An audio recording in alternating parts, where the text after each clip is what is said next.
Paul, how do you feel about this freedom of movement emphasis? Well, the NBA has been preaching freedom of movement for the last 10+ years. So it's no surprise to me that they're gearing everything toward the offense because, I mean, let's face it, offensive basketball is exciting to watch.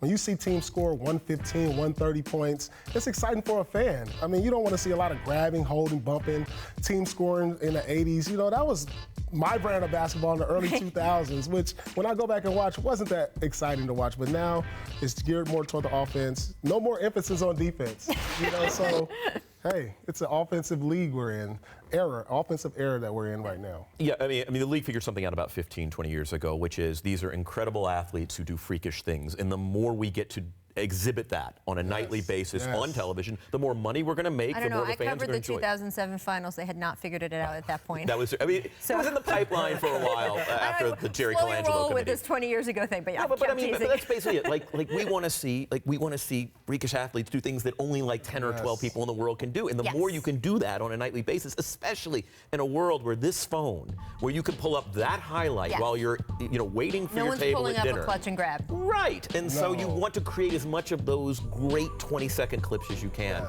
And that's the point. Yeah, I mean, the flip side of that, at least at the beginning, as players and officials get used to the game being called even a little bit more, as you say, it's been a trend, but even a little bit more this way, point of emphasis, you're going to get more fouls, right? And we've seen some fouls go up in the preseason. That stops the game. It's kind of that, you don't want it to turn into a penalty battle to where now every call is made. Now you're watching a game where so many free throws are being taken. So it's going to have to balance it out. You know, they're going to have nights where they don't call it as much because you want the free flow game to go on. You want the clock to move. You don't want to be watching people. You don't want to watch people go to the free throw line all day. See, that's a foul. They don't call that. Look at that. That's a foul in today's game. Right. Oh, that's a foul. This is a foul. See, they don't even call. Right? See, I played through a tough era right there. Those are all fouls today. And he walked uphill both ways to school, people. I will say, I mean, we are seeing it. So far, this preseason, they're calling 9 more fouls per game than they did in the preseason last year. But again, it is preseason. It's a down payment.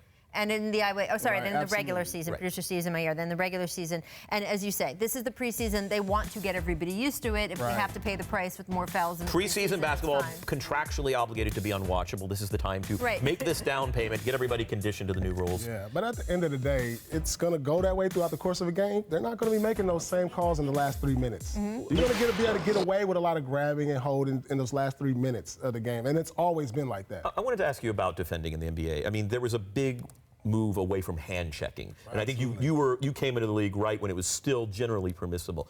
How much of a difference did that make? We hear a lot about it. Everyone says, well, that's what sparked the offensive era. Is that it? Do you believe that? Or? Yeah, absolutely. When you could just run through the lane or dribble past your man without getting that hand check, because when you're beat on defense and you get that hand check, it buys you a step to get back in front of him.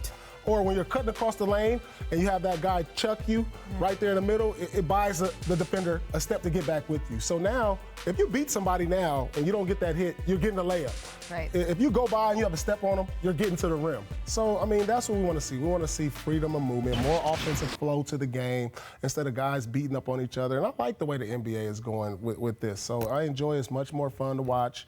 It was fun then to watch because, it was a tougher era. But, we're going into the new times. This is what basketball should be about right now. Absolutely. And they're doing all, look, every year we see some flow of the game improvements. It's one of the things I love about the NBA is they're not afraid to make these tweaks along the way. They're paying attention the whole time to what fans want. That's pretty cool.